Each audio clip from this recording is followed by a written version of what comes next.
देखिए, ये हमारे एक सब्सक्राइबर की डिमांड थी कि ये सोल्व करके दिखाए, ठीक है? तो इसे सोल्व कर लेते हैं। देखो, एक्स का मान निकालने के लिए बोला है उसने। ये अपना एक एनटीपीसी का क्वेश्चन था, उसमें ये समीकरण आया था एक्स स्क्वायर प्लस 27x बराबर 2268। ये उस क्वेश्चन में लास्ट में बना था जिसमें एक्स की वैल्यू अपने को निकाल ली थी। देखो, इस प्रकार के समीकरण को हल करने के लिए अपन सबसे पहले क्या कर लेते हैं, इसको तो एक्स स्क्वायर प्लस 27x इधर माइनस में ले लेते हैं, इधर इधर आएगा बराबर की इस साइड में आएगा तो माइनस में आ जाएगा, ठीक है? माइनस के 2268 बराबर 0, ठीक है? अब इसमें एक्स की वैल्यू निकालने के लिए अपने को क्या देखना होगा, ये एक्स स्क्वायर का गुणांक यानी कि एक्स स्क्वायर वाला पद और बिना एक्स का पद है ना, इसको गुणा कर लो आपस में। इन दोनों को आपस में गुणा करेंगे तो क्या आएगा, माइनस का 2268 एक्स स्क्वायर आएगा, ठीक है? इसका और इसका गुणा करेंगे तो माइनस का 2268 एक्स स्क्वायर आएगा, ठीक है? अब अपने को दो अंक ऐसे चाहिए जिनको गुणा करे तो माइनस के 2268 एक्स स्क्वायर आए, ठीक है? एक तो ये हो गया। अभी बीच वाला पद है, बीच वाला पद जो कि एक्स का गुणांक है, इसको ले लेते हैं, ठीक है? ये हो गया 27x, ये ले लिया अपन ने, ठीक है? अब इस 27x के ऐसे टुकड़े करो कि जोड़े उनको, उन दोनों मानों को जोड़े तो ये 27x आ जाए, यानी कि ऐसे मान चाहिए 27x के टुकड़े, दो टुकड़े करने हैं 27x के कि उनको जोड़े तो 27x आए और गुणा करे तो माइनस के 2268 आए, 2268 एक्स स्क्वायर आए, ठीक है?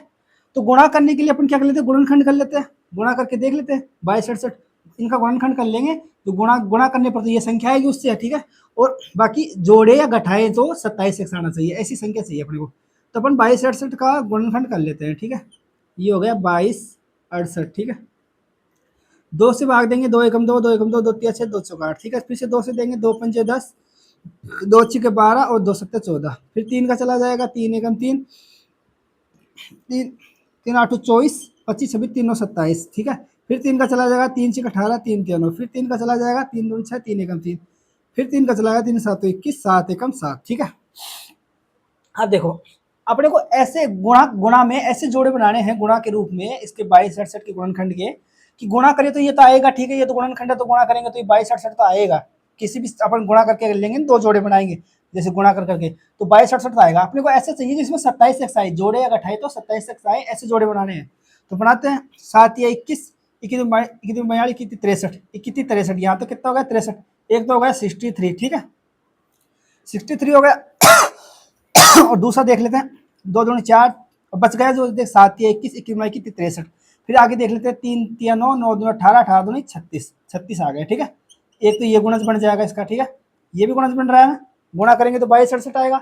और देख लेते हैं कौन से, एक आ जाएगा, दो दूनी चार और चार चार 12, देखो अपने पास 27 से आना चाहिए, ऐसे चाहिए। दो दूनी चार, चार 12, ये भी हो जाएगा, ठीक है? 12 इंटू दो दूनी चार, चार 12, वैसे 7 के 21, 63, 63 गुणा तीन, तीन तिया 9 और 6 तिया 18। ये तो देखो इन दोनों को जोड़ेंगे घटाएंगे तो 27 आएगा, नहीं आएगा ना? तो ये भी इसके आसपास का मान नहीं है, ये हो सकता है। और भी ऐसे बहुत सारे जोड़े बन जाएंगे गुणनखंड के, तो देखो 7 या 21, अपन इसको 21 ले लेते हैं, ठीक है? और ऊपर वाले को गुणा करें, बच गए 7 या 21 कर लिया, बाकी को गुणा करेंगे। अब तीन तिया 9, 9 तीस 27 है, 27 दूनी 54, 54 दूनी 108। अब एक बार बताओ, 154 दूनी 108, 108 को और 21 को जोड़ेंगे घटाएंगे तो 27 आएगा, तो नहीं आएगा ना? देखो, गुणा करेंगे 108 को 21 से तो 2268 तो आ जाएगा, क्योंकि ये 2268 का गुणनखंड है, ठीक है? इसमें भी 2268 गुणा के रूप में आ जाएगा, इसमें भी 2268 गुणा के रूप में आ जाएगा, इसमें भी गुणा में 2268 का मान, तो यानी गुणा करेंगे इन संख्याओं को लेते हैं तो दो संख्याओं में 63, 36, 12, 189 और 21 108 लेते हैं तो 2268 गुणा करने पर तो आ जाएगा। लेकिन अपने को ऐसी संख्या चाहिए जो जोड़े या घटाए तो 27x आए। अब 189 और 12 को जोड़ेंगे या घटाएंगे तो 27x तो कभी नहीं आ सकता, ठीक है? नहीं आ सकता ना। और 108 21 को भी जोड़े या घटाए तो 27x नहीं आ सकता। लेकिन इससे चेक करो, इससे अगर अपन एक काम करें, 63x तो प्लस का ले ले, ठीक है? और ये माइनस का 36x ले ले। अब करो, 63x में से माइनस के 36x जाएंगे तो 27x आ रहे हैं, ठीक है? और गुणा करने पर अपने पता है 63x और ये माइनस का 36x, minus plus minus minus का चिन्ह आ जाएगा, 63 को 36 से गुणा करेंगे तो 2268 आ जाएगा। एक्स एक्स का गुणांक होगा एक्स स्क्वायर, यानी कि अपने पास दो दो मान क्या आ गए, ये आ गए 63 और 36 ऐसे मान आ गए जिनको जोड़ने पर तो 27, या जोड़ने या घटाने पर तो क्या आएगा 27 आएगा, गुणा करने पर 2268 आ जाएगा, ठीक है? ये वैल्यू, यानी कि अपने पास पहली वैल्यू तो क्या आ गई 63x और दूसरी वैल्यू आ गई माइनस के 36x। अब इस 27x का अपन टुकड़ा कर लेते हैं। देखो, 63 में से 36 जाएंगे तो 27 ही बचेंगे, यानी 63 माइनस 36x करेंगे तो कितना बचेंगे 27x। अब इस बीच वाले को तोड़ लेते हैं अपन। देखो, एक्स स्क्वायर आ गया, ठीक है? अब इस वाले पद को 27x को तोड़ के कैसे लिखेंगे, 63x माइनस 36x। अब 63 में से 36 घटा दो 27x ही आएंगे, मान समीकरण में कोई परिवर्तन नहीं आया, ठीक है। और ये हो गया अपना 2268, ठीक है, बराबर 0। ये हो गया बराबर 0, ठीक है। अब इन दोनों में क्या कॉमन है, इन दोनों में x कॉमन आ जाएगा, x इधर क्या बच जाएगा, x बच जाएगा, इधर तो प्लस का चिन्ह लगाएंगे 63 बच जाएगा, ठीक है। इधर माइनस के 36 कॉमन ले लेते हैं अपन, इन दोनों में माइनस के 36 कॉमन ले लेते हैं, तो इधर तो बच जाएगा x, ठीक है, माइनस से माइनस प्लस हो जाएगा, 36 कट जाएगा, x बच जाएगा, ठीक है। अब इसमें माइनस के 36 के भाग देंगे तो ये माइनस का चिन्ह तो हो जाएगा प्लस का, और इसमें अपने को पता है 36 गुणा 63 होता है 2268, तो 36 का भाग देंगे तो 63 ही आएगा, ठीक है। और ये माइनस का चिन्ह प्लस का बना देगा, ये 63 आ जाएगा, ठीक है, बराबर 0।